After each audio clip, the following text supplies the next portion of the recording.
Apakah perbezaan antara hafaz Al-Quran dan juga hafal biologi? Saya pernah menghafaz Al-Quran sebanyak 15 juzuk, iaitu daripada suratul Isra sehinggalah suratul Nas. Dan juga saya merupakan pelajar lepasan matrik, di mana saya mendapat keputusan grade A pada peringkat SPM dalam subjek biologi dan juga grade A pada peringkat matrikulasi semester 1 dan semester 2. Dan saya dapati ada beberapa perbezaan apabila kita menghafaz biologi dan Al-Quran, walaupun kedua-dua menggunakan proses yang sama, iaitu hafalan. Di mana Al-Quran ini selalu dianggapi oleh ramai orang bahawa ia sangat susah untuk dihafal. Ini adalah satu mindset yang perlu diubah, di mana Al-Quran ini telah dijanjikan oleh Tuhan. Tuhan berfirman 4 kali di dalam suratul Qamar, iaitu Tuhan kata, aku telah mudahkan Al-Quran ini untuk dihafal, untuk diingati. Ada tak di antara kamu yang nak mengingatinya? Ini menunjukkan dan menjelaskan bahawa Tuhan sendiri telah mudahkan Al-Quran ini untuk dihafal.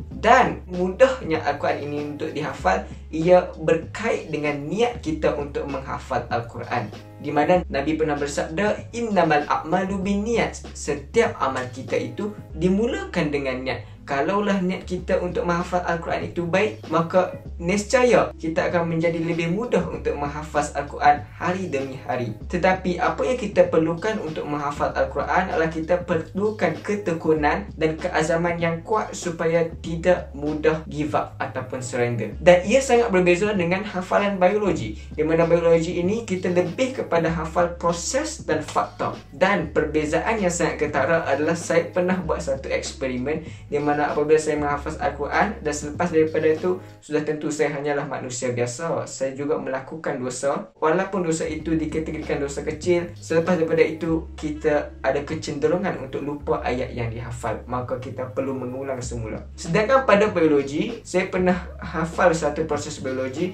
dan selepas daripada itu saya melakukan dosa, dan dosa itu saya kategorikan perkara yang sama seperti saya lakukan selepas daripada hafaz Al-Quran, dan hasilnya saya tidak lupa proses biologi tersebut. Bermaksud Al-Quran ini hanya diingati sekiranya hati kita bersih. Maka pertama sekali, bila kita nak sediakan diri kita sebagai seorang hafiz Al-Quran, kita perlu banyakkan istighfar dan bersihkan hati kita. Kerana apa? Kerana Al-Quran ini sekiranya hati kita menjadi gelap, makin lama ayat-ayat tersebut semakin pudar. Berbanding dengan biologi, ia tidak memerlukan hati yang bersih ataupun hati yang kotor. Ia hanya memerlukan kita sikap yang rajin untuk terus mengulang dan menghafal proses dan fakta. Hafal Al-Quran ini untuk menjadi seorang hafiz 30 juzuk itu sangatlah mencabar. Oleh itu, tidak kisahlah sama ada kita mahu menjadi seorang doktor, mahu menjadi seorang Al-Hafiz. Bahkan yang paling terbaik bagi saya, alangkah baiknya kalau doktor tersebut menjadi hafiz Al-Quran,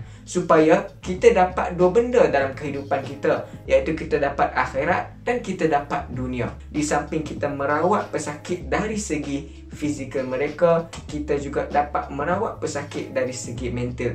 Jadi bagi pelajar-pelajar yang berada di sana daripada tingkatan 1 sampai tingkatan 5, perbanyakkan manfaatkan masa kita, masa lapang kita dengan menghafaz Al-Quran. Kerana selepas menghafaz Al-Quran, insya-Allah kita punya akademik akan menjadi lebih mudah dan lebih mudah untuk kita ingat. Jadi itulah perkongsian saya.